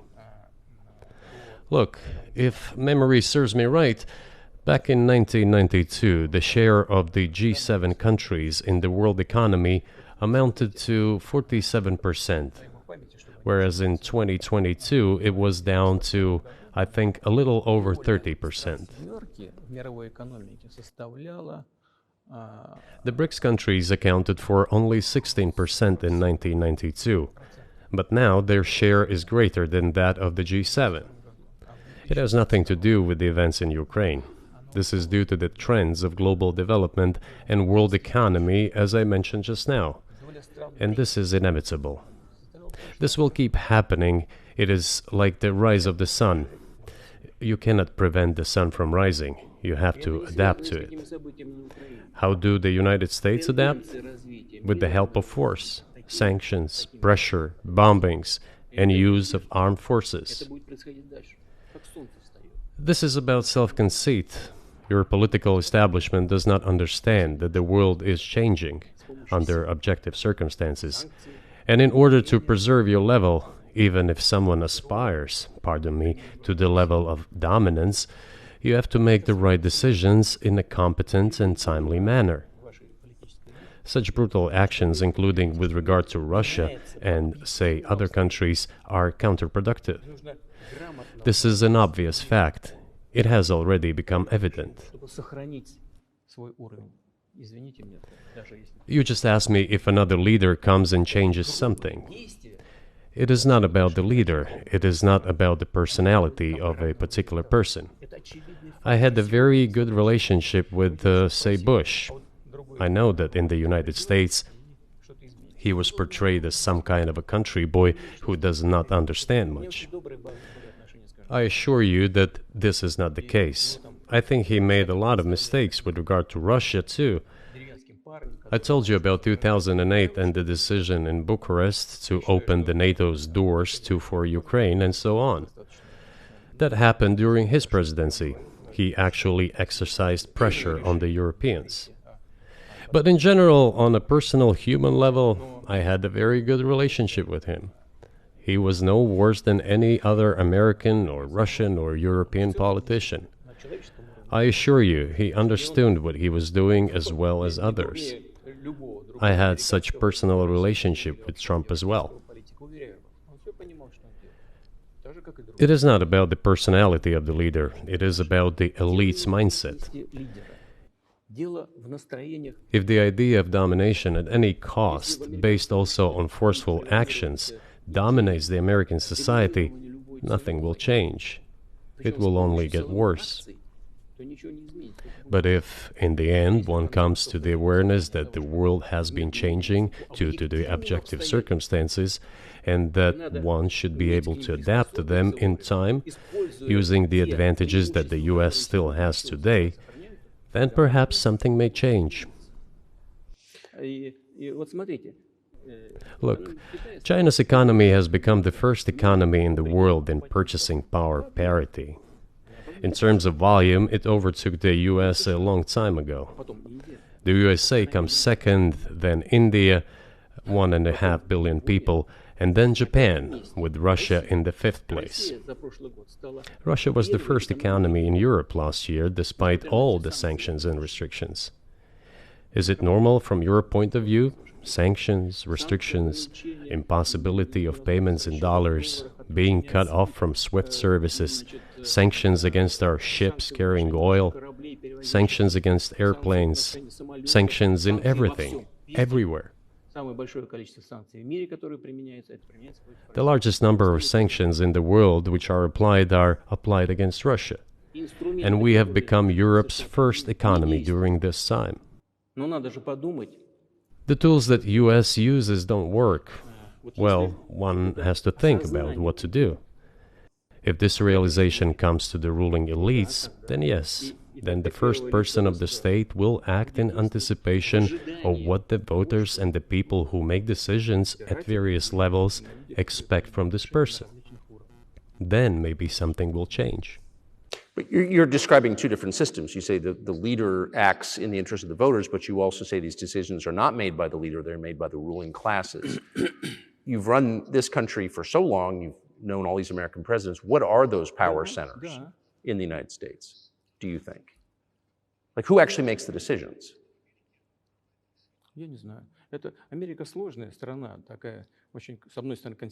I don't know. America is a complex country, conservative on one hand, rapidly changing on the other.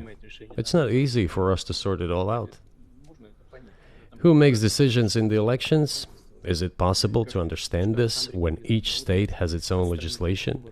Each state regulates itself? Someone can be excluded from elections at the state level. It is a two-stage electoral system. It is very difficult for us to understand it. Certainly, there are two parties that are dominant, the Republicans and the Democrats, and within this party system, the centers that make decisions, that prepare decisions. Then, look, why, in my opinion, after the collapse of the Soviet Union, such an erroneous, crude, completely unjustified policy of pressure was pursued against Russia? After all, this is a policy of pressure. NATO expansion, support for the separatists in Caucasus, creation of a missile defense system. These are all elements of pressure.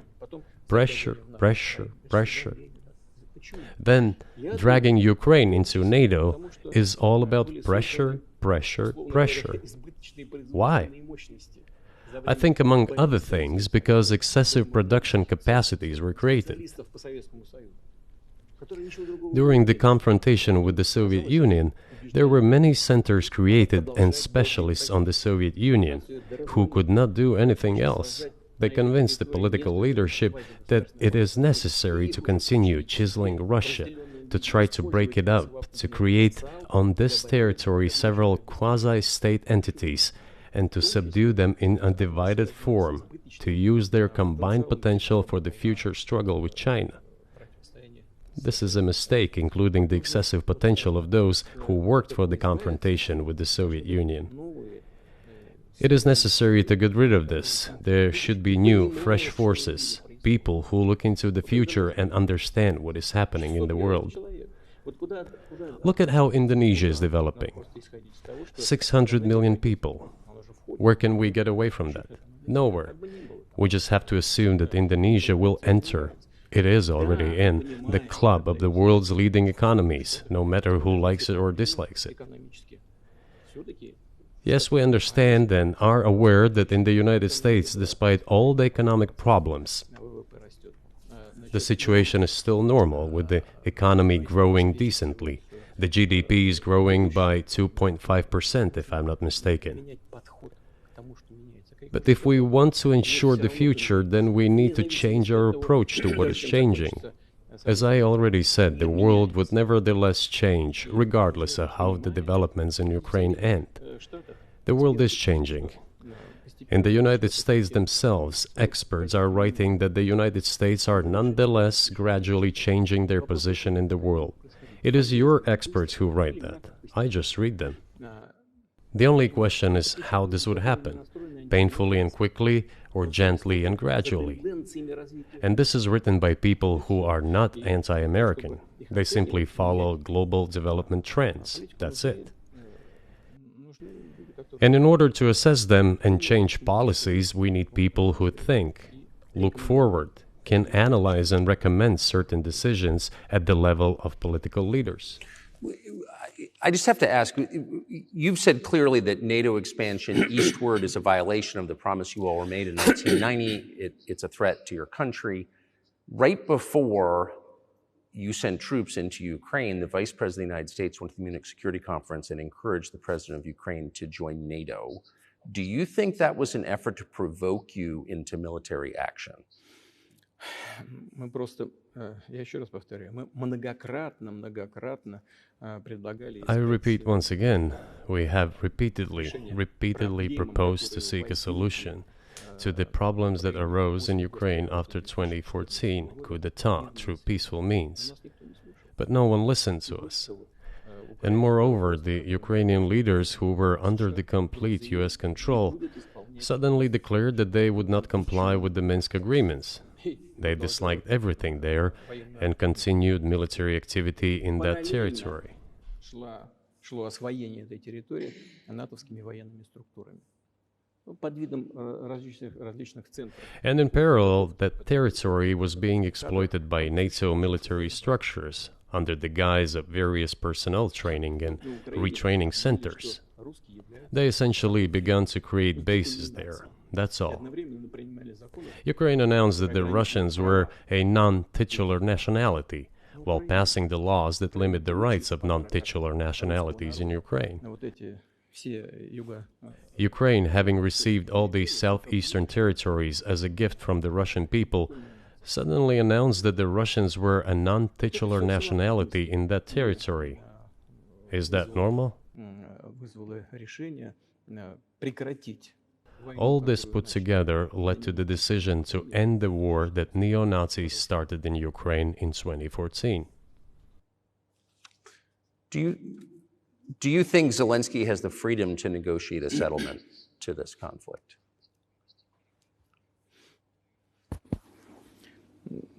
I don't know the details. Of course, it's difficult for me to judge. But I believe he has, in any case, he used to have. His father fought against the fascists, Nazis, during World War II. I once talked to him about this. I said, Volodya, what are you doing? Why are you supporting neo-Nazis in Ukraine today, while your father fought against fascism? He was a front-line soldier. I will not tell you what he answered. This is a separate topic, and I think it's incorrect for me to do so. But as to the freedom of choice, why not? He came to power on the expectations of Ukrainian people that he would lead Ukraine to peace. He talked about this. It was thanks to this that he won the elections overwhelmingly. But then, when he came to power, in my opinion, he realized two things. Firstly, it is better not to clash with neo-Nazis and nationalists, because they are aggressive and very active. You can expect anything from them. And secondly, the US-led West supports them and will always support those who antagonize with Russia. It is beneficial and safe. So he took the relevant position despite promising his people to end the war in Ukraine. He deceived his voters. But do you think at this point, as of February 2024, he has the latitude, the freedom, to speak with you or your government directly about putting an end to this, which clearly isn't helping his country or the world? Can he do that, do you think? Ну, а почему нет? Он же Why not? He considers himself head of state. He won the elections. Although we believe in Russia that the coup d'etat is the primary source of power for everything that happened after 2014. And in this sense, even today, government is flawed. But he considers himself the president, and he is recognized by the United States, all of Europe, and practically the rest of the world in such a capacity. Why not? He can. We negotiated with Ukraine in Istanbul. We agreed. He was aware of this.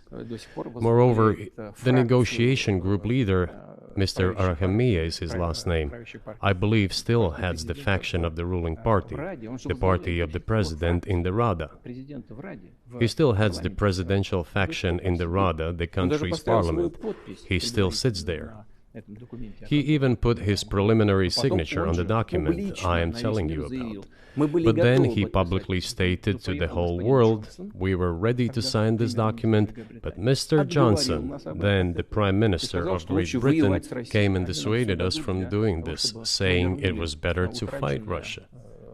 They would give everything needed for us to return what was lost during the clashes with Russia. And we agreed with this proposal. Look, his statement has been published. He said it publicly. Can they return to this or not? The question is, do they want it or not? Further on, President of Ukraine issued a decree prohibiting negotiations with us. Let him cancel that decree, and that's it. We have never refused negotiations, indeed. We hear all the time, is Russia ready? Yes, we have not refused. It was them who publicly refused. Well, let him cancel his decree and enter into negotiations. We have never refused. And the fact that they obeyed the demand or persuasion of Mr. Johnson, the former Prime Minister of Great Britain, seems ridiculous and very sad to me. Because, as Mr. Arahamiya put it, we could have stopped those hostilities with war a year and a half ago already. But the British persuaded us and we refused this. Where is Mr. Johnson now? And the war continues. That's a good question. Where do you think he is and why did he do that?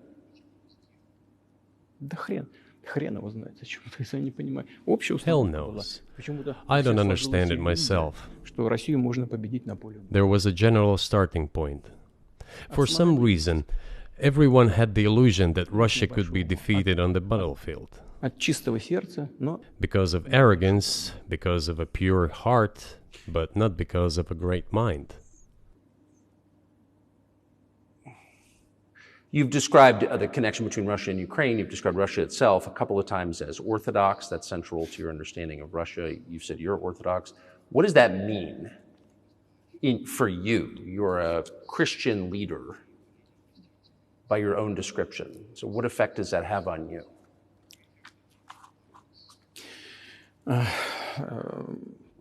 You know, as I already mentioned, in 988, Prince Vladimir himself was baptized following the example of his grandmother, Princess Olga.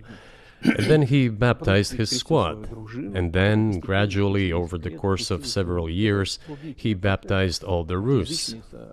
It was a lengthy process, from pagans to Christians. It took many years. But in the end, this orthodoxy, Eastern Christianity, deeply rooted itself in the consciousness of the Russian people. When Russia expanded and absorbed other nations who profess Islam, Buddhism, and Judaism, Russia has always been very loyal to those people who profess other religions. This is her strength. This is absolutely clear. And the fact is that the main postulates, main values are very similar, not to say the same, in all world religions I've just mentioned, and which are the traditional religions of the Russian Federation, Russia. By the way, Russian authorities were always very careful about the culture and religion of those people who came into the Russian Empire. This, in my opinion, forms the basis of both security and stability of the Russian statehood. All the peoples inhabiting Russia basically consider it their motherhood. If, say, people move over to you or to Europe from Latin America, an even clearer and more understandable example, people come, but yet they have come to you or to European countries from their historical homeland. And people who profess different religions in Russia consider Russia their motherland. They have no other motherland. We are together. This is one big family, and our traditional values are very similar. I've just mentioned one big family, but everyone has his, her own family. And this is the basis of our society. And if we say that the motherland and the family are specifically connected with each other, it is indeed the case, since it is impossible to ensure a normal future for our children and our families unless we ensure a normal, sustainable future for the entire country, for the motherland. That is why patriotic sentiment is so strong in Russia. But can I say that the one way in which the religions are different is that Christianity is specifically a nonviolent religion. Jesus says, turn the other cheek, don't kill. How can a leader who has to kill, of any country, how can a leader be a Christian? How do you reconcile that to yourself?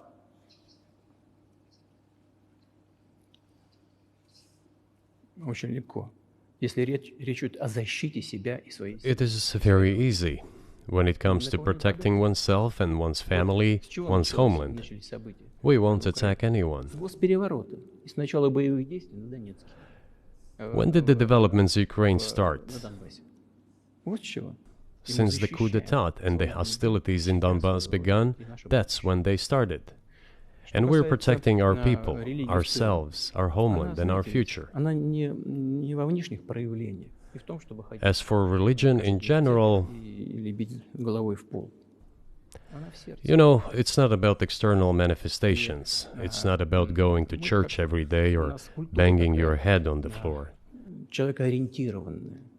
It is in the heart. And our culture is so human-oriented. Dostoevsky, who was very well known in the West and the genius of Russian culture, Russian literature, spoke a lot about this, about the Russian soul.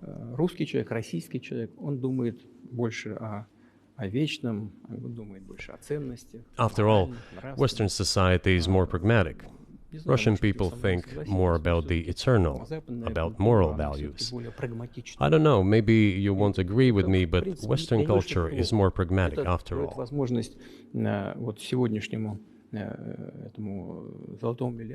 I'm not saying this is bad. It makes it possible for today's golden billion to achieve good success in production, even in science and so on. There's nothing wrong with that. I'm just saying that we kind of look the same, but our minds are built a little bit different. So do you see the supernatural at work as you look out across what's happening in the world now? Do you see God at work? Do you ever think to yourself, these are forces that are not human?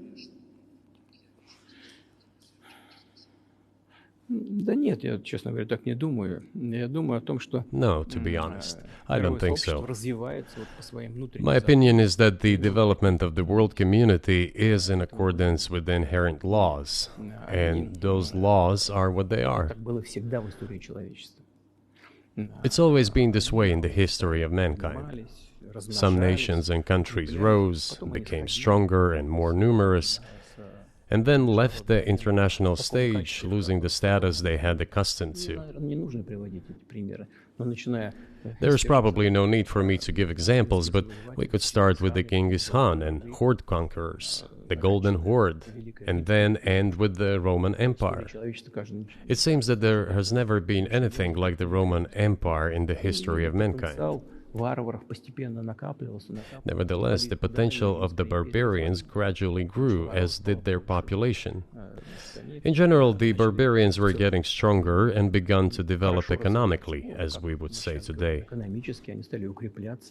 This eventually led to the collapse of the Roman Empire and the regime imposed by the Romans. Этот процесс However, разрушения Великой it took Римской 5 империи centuries for the Roman Empire to fall apart. в сегодняшней ситуации The difference with what is happening now now процессы изменений is that all the processes of change are happening at a much faster pace than in Roman times. So when does the AI empire start, do you think?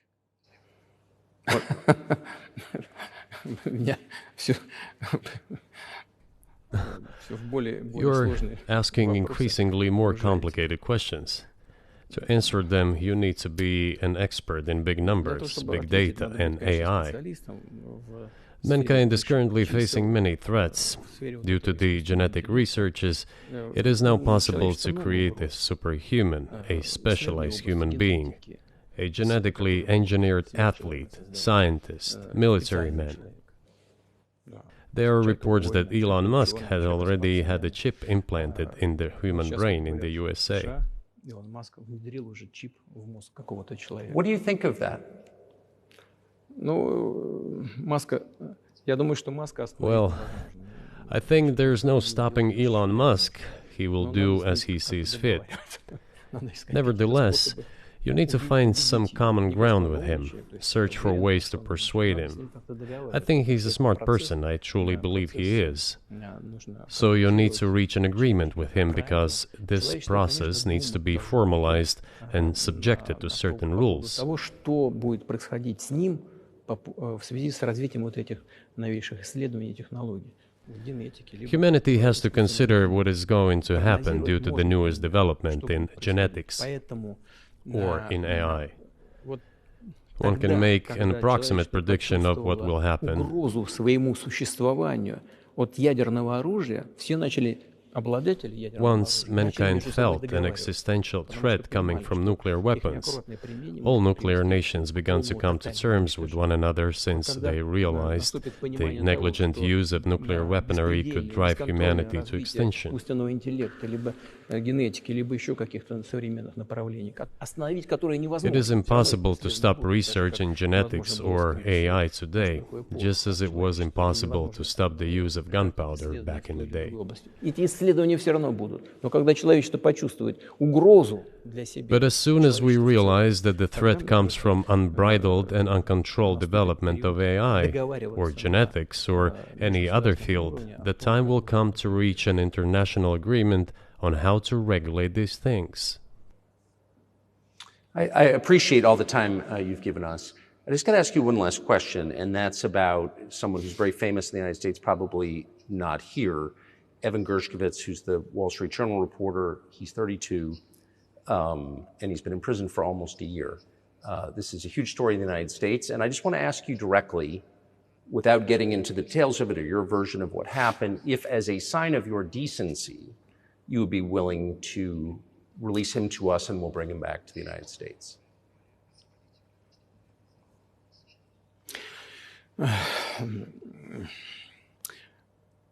Мы столько сделали жестов доброй воли, что, мне кажется, мы исчерпали все лимиты. We have done so many gestures of goodwill out of decency that I think we have run out of them. Ни разу не ответил. Но We have never seen anyone reciprocate to us in a similar manner.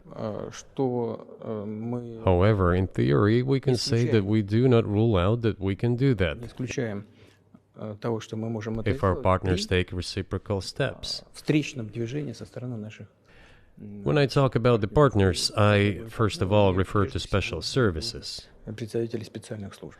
Special services are in contact with one another. They are talking about the matter in question. На то, чтобы не решить эту There is no taboo to settle this мы issue. готовы ее решать. We are willing to solve Там it. есть определенные условия, которые But there are certain terms being discussed via special services по channels. партнерским каналам между спецслужбами. I believe an agreement can be reached. So typically, I mean, this stuff has happened for obviously centuries. One country catches another spy within its borders, it trades it for one of its own intel guys in another country. I think what makes, and it's not my business, but what makes this different is the guy's obviously not a spy, he's a kid. And maybe he was breaking your law in some way, but he's not a super spy, and everybody knows that, and he's being held hostage in exchange, which is true. With respect, it's true, and everyone knows it's true.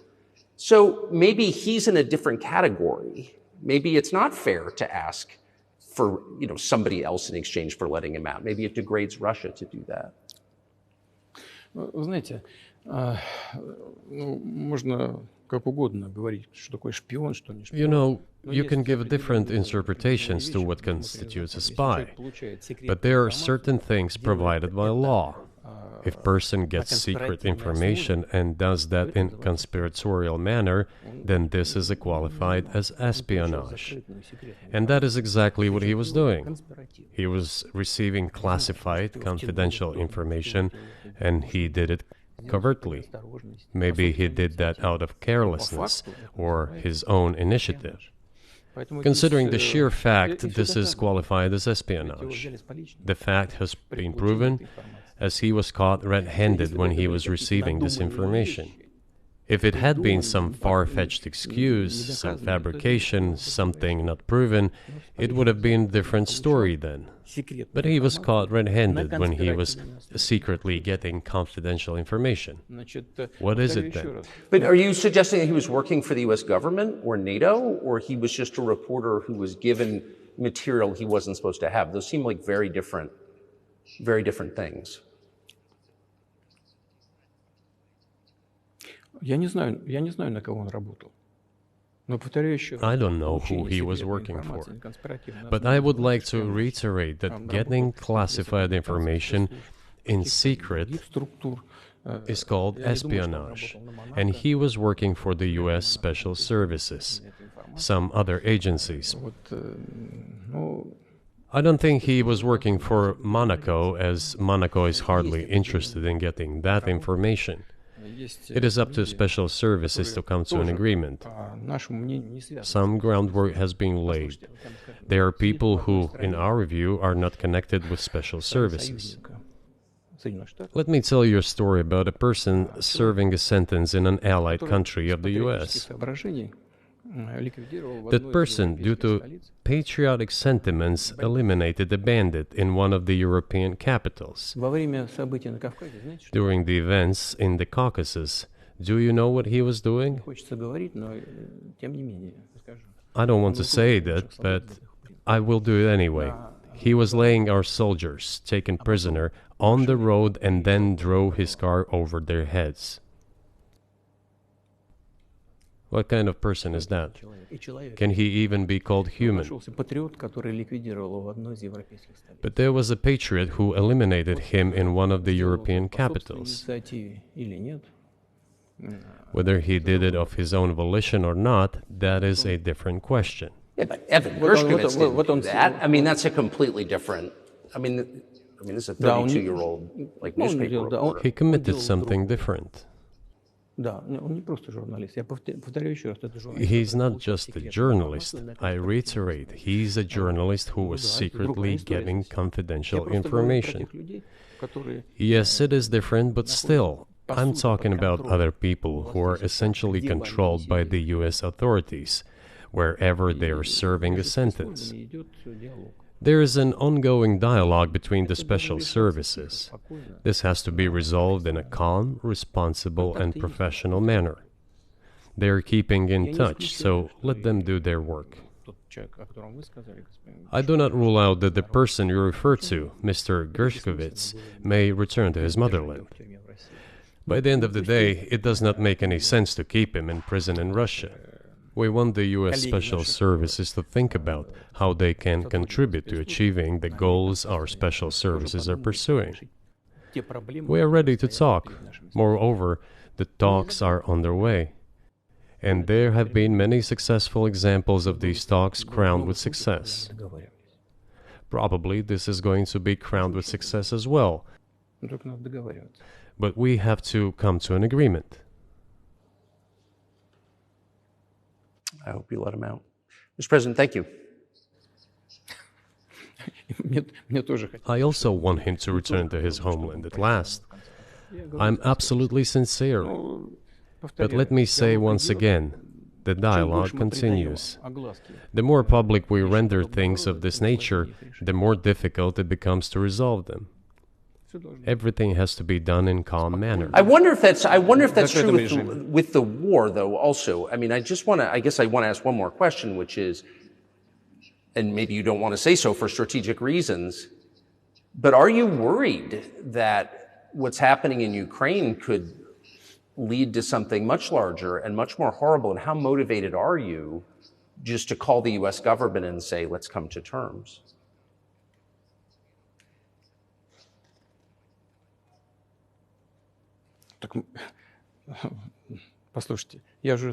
I already said that we did not refuse to talk. We are willing to negotiate. It is the Western side, and Ukraine is obviously a satellite state of the U.S. It is evident. I do not want you to take it as if I'm looking for a strong word or an insult, but we both understand what is happening. The financial support, $72 billion was provided. Germany ranks second, then other European countries come. Dozens of billions of US dollars are going to Ukraine. There's a huge influx of weapons. In this case, you should tell the current Ukrainian leadership to stop and come to negotiating table, rescind this absurd decree. We did not refuse. Sure, but you already said it. I didn't think you meant it as an insult because you already said correctly, it's been reported that Ukraine was prevented from negotiating a peace settlement by the former British Prime Minister acting on behalf of the Biden administration. So of course they're a satellite. Big countries control small countries. That's not new. And that's why I asked about dealing directly with the Biden administration, which is making these decisions, not President Zelensky of Ukraine. Если администрация Зеленского на Украине отказалась от переговоров, well, if the Zelensky administration in Ukraine refused to negotiate, I assume they did it under the instruction from Washington. If Washington believes it to be the wrong decision, let it abandon it. Let it find a delicate excuse so that no one is insulted. Let it come up with a way out. It was not us who made this decision, it was them. So let them go back on it. That is it. However, they made the wrong decision, and now we have to look for a way out of this situation to correct their mistakes. They did it, so let them correct it themselves. We support this. So I just want to make sure I'm not misunderstanding what you're saying. I don't think that I am. I think you're saying you want a negotiated settlement to what's happening in Ukraine.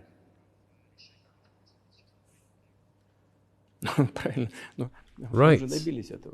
And we made it. We prepared a huge document in Istanbul that was initialed by the head of the Ukrainian delegation. He affixed his signature to some of the provisions, not to all of it. He put his signature and then he himself said, we were ready to sign it and the war would have been over long ago, 18 months ago. However, Prime Minister Johnson came, talked us out of it, and we missed that chance. Well, you missed it, you made a mistake. Let them get back to that, that is all. Why do we have to bother ourselves and correct somebody else's mistakes? I know one can say it is our mistake. It was us who intensified the situation and decided to put an end to the war that started in 2014 in Donbass, as I have already said, by means of weapons. Let me get back to furthering history. I already told you this. We were just discussing it. Let us go back to 1991, when we were promised that NATO would not expand, to 2008, when the doors to NATO opened to the declaration of state sovereignty of Ukraine, declaring Ukraine a neutral state. Let us go back to the fact that NATO and US military bases started to appear on the territory of Ukraine, creating threats to us. Let us go back to coup d'etat in Ukraine in 2014. It is pointless though, isn't it? We may go back and forth endlessly, but they stopped negotiations. Is it a mistake? Yes. Correct it. We are ready. What else is needed? Do you think it's too humiliating at this point for NATO to accept Russian control of what was 2 years ago Ukrainian territory? Я же сказал, I said, let them think how to do it with dignity. There are options if there is a will. Up until now, there has been the uproar and screaming about inflicting a strategic defeat on Russia on the battlefield. Now they are apparently coming to realize that it is difficult to achieve, if possible at all. In my opinion, it is impossible by definition. It is never going to happen. It seems to me that now, those who are in power in the West have come to realize this as well.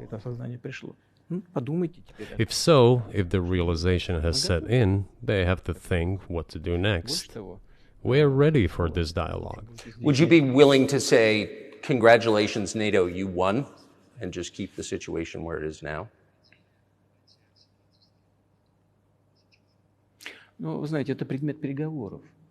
You know, it is a subject matter for the negotiations. No one is willing to conduct, or, to put it more accurately, they are willing, but do not know how to do it. I know they want to. It is not just I see it, but I know they do want it. But they are struggling to understand how to do it. They have driven the situation to the point where we are at. It is not us who have done that. It is our partners, opponents who have done that. Well, now let them think how to reverse the situation. We're not against it. It would be funny if it were not so sad.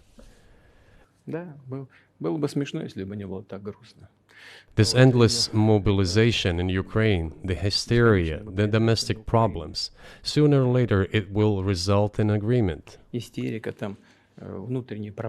You know, this probably sounds strange given the current situation. But the relations between the two peoples will be rebuilt anyway.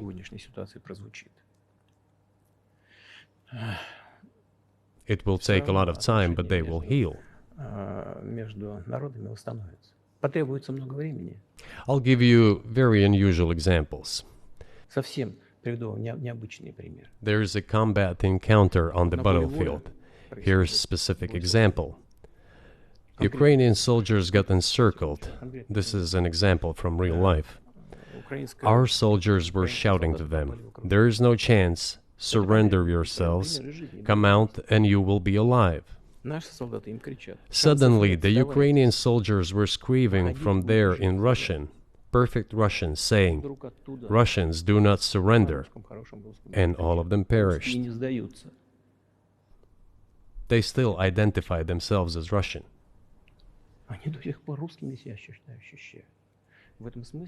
What is happening is, to a certain extent, an element of a civil war. Everyone in the West thinks that the Russian people have been split by hostilities forever. No, they will be reunited. The unity is still there. Why are the Ukrainian authorities dismantling the Ukrainian Orthodox Church? Because it brings together not only the territory, it brings together our souls. No one will be able to separate the soul.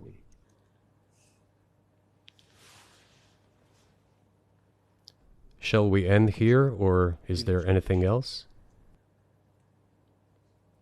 No, I think that's great. Спасибо. Thank you, Mr. President. Free speech is bigger than any one person or any one organization. Societies are defined by what they will not permit. What we're watching is the total inversion of virtue.